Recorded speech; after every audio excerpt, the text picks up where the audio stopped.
আজই রাজ্যে আসছেন রাজ্যের দায়িত্বপ্রাপ্ত senior deputy commissioner Gyanesh Bharati. ভোট প্রস্তুতি দেখতে 3 দিনের সফরে আসছেন জ্ঞানেশ ভারতী। জ্ঞানেশ ভারতীর সঙ্গে থাকবেন আরো 2 আধিকারিক। আজ উত্তরবঙ্গে আসছে নির্বাচন কমিশনের আরো একটি টিম। আজই কাজ শুরু করছে ট্রাইব্যুনাল।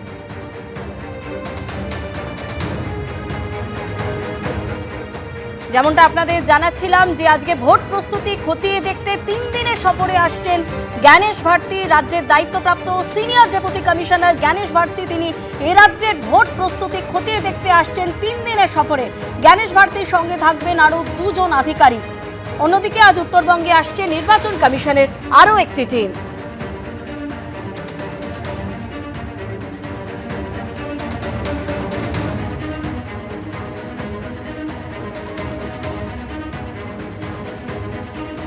ওরা তো অনেক আগে আসা উচিত ছিল। ওরা কি করছেন বসে ওখানে? এখানে বিচারপতিদের আটকে রাখলো, তাদের গাড়ির উপরে পাথর বৃষ্টি হলো, কি ব্যবস্থা নিয়েছে? নির্বাচন কমিশন তো নিজের প্রতিনিধিদের নিয়ে রাজ্যে বহু ক্ষেত্রে নিরাপত্তা দিতে পারেনি।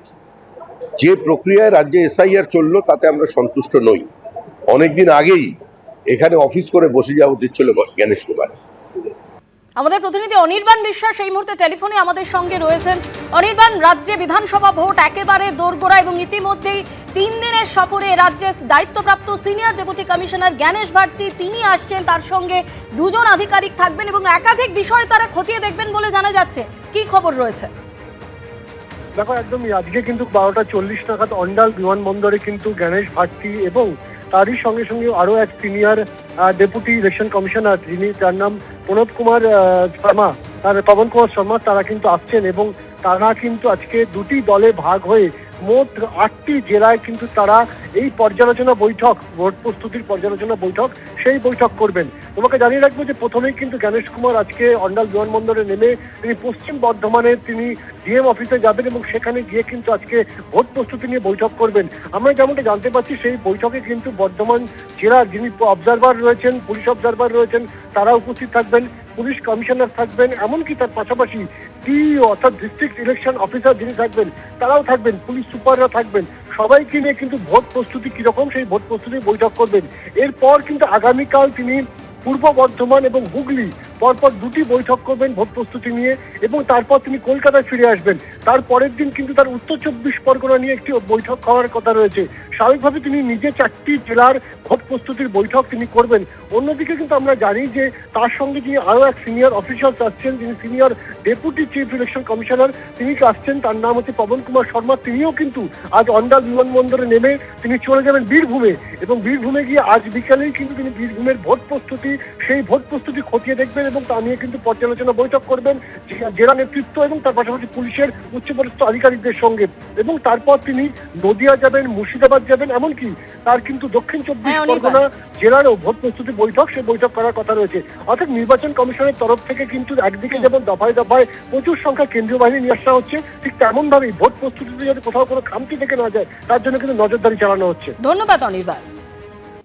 আজ সুপ্রিম কোর্টে এসআইআর মামলার শুনানি। নিয়ম অনুযায়ী ইতিমধ্যেই ভোটার তালিকা ফ্রিজ হয়ে গেছে। এসআইআর এ যাদের নাম বাদ পড়েছে ট্রাইব্যুনাল তাদের বৈধ বলে স্বীকৃতি দিলে তারা কি এবার ভোটের লাইনে দাঁড়াতে পারবেন জানা যাবে আজ। ট্রাইব্যুনালে পাশ করলেও কি এবার ভোট দিতে পারবেন? বৈধ বলে প্রমাণিত হলেও ভোটের আগে কি তালিকায় নাম উঠবে? এসবের উত্তর পেতে সোমবার সুপ্রিম কোর্টের নির্দেশের দিকে তাকিয়ে রয়েছে পশ্চিমবঙ্গের বহু মানুষ। সর্বোচ্চ আদালতের নির্দেশের উপরই নির্ভর করছে এই ভোটারদের ভবিষ্যৎ। অন্যদিকে এই নিয়ে পাল্লা দিয়ে চড়ছে রাজনীতির পারদ। ওদের প্রথম খেলা ভোটার লিস্ট থেকে ভোটারদের বাদ দাও। কেন ভাই? সোনার বাংলা করবে? তো সোনার বাংলা যদি করতে হয় তাহলে বাংলার মানুষের নাম কেন বাদ? এই লিস্টেই তো তুমি সোনার বাংলার প্রধানমন্ত্রী হয়েছো, বাংলার দিল্লি। যাদের ভোট আছে একটা ভোটও বিজেপিকে দেবেন না। যারা ভুয়া ভোটার তাদের কোনোভাবেই ভোট দেওয়ার অধিকার নেই এবং যাদের নাম বাদ গিয়েছে তারা যদি প্রমাণ করতে পারে যে তারা সঠিক ভোটার তাদের নাম আসা উচিত। এসআইআরে পশ্চিমবঙ্গের ভোটার তালিকা থেকে এখনো পর্যন্ত 90,83,345 জনের নাম বাদ গেছে। যাদের নাম বাদ পড়েছে তারা ট্রাইব্যুনালে আবেদন করতে পারবেন। কিন্তু প্রথম দফার ভোটার তালিকা সোমবার এবং দ্বিতীয় দফার ভোটার তালিকা বৃহস্পতিবার ফ্রিজ হয়ে গেছে। ফলে ট্রাইব্যুনালে আবেদন করে নিজেদের বৈধ ভোটার বলে প্রমাণ করতে পারলেও এবারের বিধানসভা ভোট কি দিতে পারবেন তারা, সে নিয়ে প্রশ্ন রয়েছে। সুপ্রিম কোর্ট জানিয়েছে সোমবার এই বিষয়টি বিবেচনা করা হবে এবং প্রয়োজন হলে উপযুক্ত নির্দেশ দেওয়া হবে।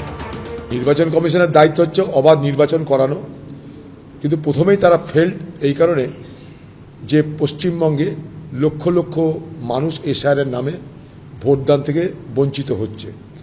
তাই প্রথম পর্যায়ে তারা ব্যর্থ, কারণ অবাধ নির্বাচন মানে অবাধ নির্বাচক মণ্ডলীর তালিকা।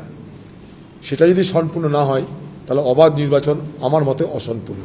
বিচারাধীন থাকা 60 লক্ষের বেশি ভোটারের মধ্যে অবৈধ বলে চিহ্নিত হয়েছেন 27,16,393 জন। ভোটার তালিকায় নাম তুলতে জেলায় জেলায় কাঁড়ি কাঁড়ি আবেদনপত্র জমা পড়ছে।